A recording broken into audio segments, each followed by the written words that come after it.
Cet article suit la logique de la stratégie de la ferme à la fourchette, proposée en 2020, visant à augmenter la part de l'agriculture biologique et à réduire l'usage des pesticides et des engrais. Concernant l'article 3, nous pensons que nationaliser l'objectif de neutralité carbone n'est pas la marche à suivre et qu'il serait plus intelligent d'adopter une politique européenne commune à tous les États membres. Ainsi, pour le PPE, c'est bien le bien-être de nos agriculteurs ainsi que leur confort économique et financier qui prime sur les préoccupations environnementales. Ces dernières constituent évidemment un enjeu majeur indéniable et nous voulons bien sûr transmettre une planète en bon état aux prochaines générations.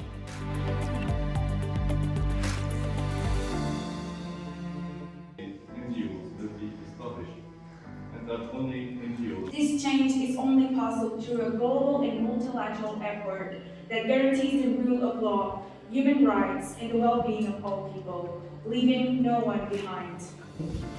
Notably with the failure of basic systems, financial systems, and public services which are already exacerbating a catastrophic humanitarian situation.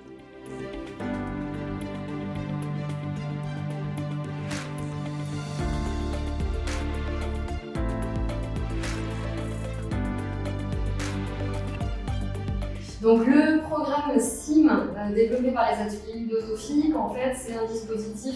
qui vise à mettre en pratique et en situation les participants dans le cadre d'un jeu sérieux, donc qui est un jeu de rôle, et qui leur permet de rejouer en fait le fonctionnement d'institutions, notamment européennes, en l'occurrence le Parlement européen aujourd'hui. Donc les participants se voient attribuer un rôle d'eurodéputés, de lobbyistes, de journalistes, et sur 2 jours, 3 jours, rejouent vraiment le fonctionnement d'institutions et l'objectif c'est vraiment de leur permettre de mieux comprendre ce fonctionnement, le processus démocratique,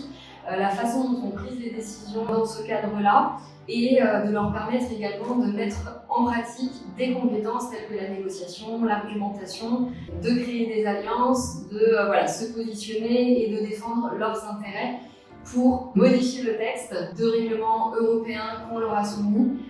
pour défendre leurs intérêts et aller dans le sens des valeurs qu'ils sont censés défendre dans le cadre du rôle qu'on leur a attribué. Et donc depuis hier matin, les étudiants négocient, argumentent, créent des alliances pour essayer d'impacter un maximum le texte de loi qu'on leur a fourni, sur lequel on leur a demandé de travailler, pour proposer des amendements sur la thématique de la PAC, de l'alimentation et de l'agriculture durable en Europe. Donc l'idée, c'est qu'on leur a proposé d'échanger en fait pendant ces 2 journées sur la stratégie qui a été mise en place en mai 2020 par la Commission européenne, la stratégie qui s'appelle de la ferme à la fourchette et qui vise à développer une agriculture et une agroalimentation plus durable en Europe.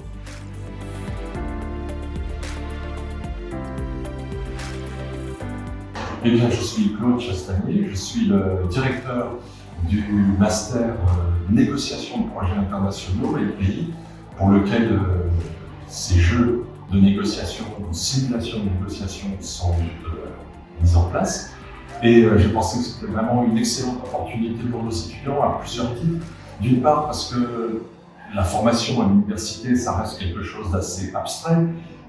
On les forme à la négociation, mais qu'est-ce que c'est la négociation quand on est dans une salle de cours?